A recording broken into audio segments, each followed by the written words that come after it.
My name is Alex Stonehill. I'm the program director for the Common Language Project. So I'm also a journalist, so that means I run all of our international reporting contributors and also do some international reporting myself.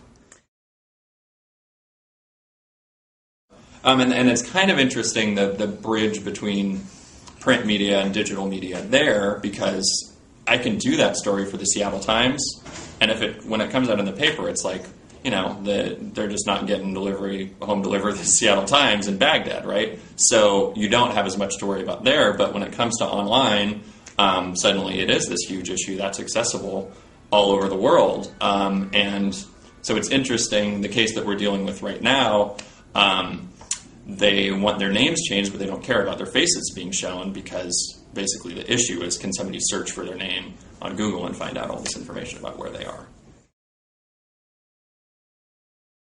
That's what's really interesting about this is where does that definition, how do you define an established news gatherer? I don't have a press credential. I've never carried a press pass. I don't work for a legacy media institution. So, I'm not even sure that I would fall in that category. It's hard to know how you would define that. And with access to basically online publishing becoming so democratized, it's like who doesn't?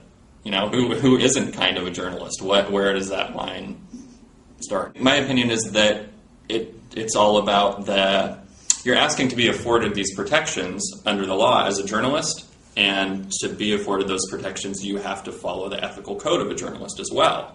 And if you're not following that code, then you don't get the protection. So it's a give and take. I'm going to always in my reporting try to be objective or transparent, one of those two, and I'm going to follow certain ethical codes of journalism that make it so I think I deserve to have the protections of a journalist as well. But other people aren't following those things. So, and I'm not sure that